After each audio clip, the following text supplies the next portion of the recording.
Saturday, the fifth and final day of Royal Ascot.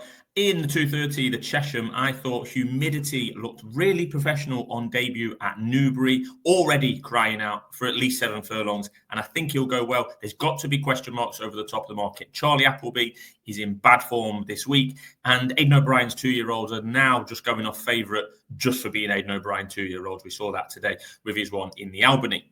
In the 305 in the Hardwick Stakes, Charlie Appleby, who's been in really interesting form this week, he's got Rebels Romance here. Yes, the yard have been struggling this week, but he just wins, doesn't he? He's easily the highest rated horse in the race.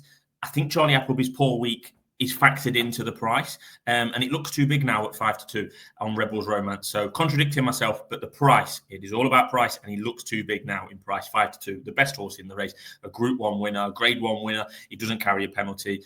Too far of a trip last time, coming back to 1.5 miles this time. I just think he's clearly the one to beat, and at 5-2, that is too big. I can't have Al Riffer, I can't have Ghostwriter. SD in the Hardwick has tipped up Bell and Justum at a big each way prices, 25-1 and bigger. I wouldn't put you off that either, but I'll let SD take the credit, but it has got a chance. In the 340, this is the Jersey.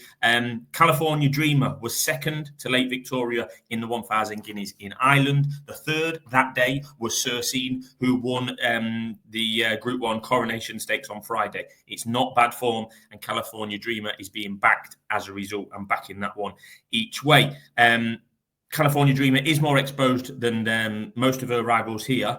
She's had more runs than a lot of her other rivals, but she's sure to go close if she can repeat that 1,000 guineas form. And how good is Lake Victoria? In the 5 o'clock, the Wokingham, this looks virtually borderline impossible, but I picked one out. St. Lawrence won this race in 2023 on rattling quick ground. I think it was tipped on here by yours truly. You'll have to go back through the archives for that one. But yeah, St. Lawrence won the Wokingham on quick ground here in 2023. Lost his way for the most part of last year, let's be honest. Was pretty shocking, including in this race last year. But the signs at the back end of 2024, there was a couple of signs of revival. He started going back in the right direction, St. Lawrence, rather than regressing. He's been messing about on the all-weather for his 4 most recent starts. He clearly doesn't like the all-weather, the way he's been running, and this has clearly been the aim. His first turf start of 2025. He's £3 lower than when he won the Wokingham last time in 2023. So I'll be back in St. Lawrence at a big, big price. Fingers crossed.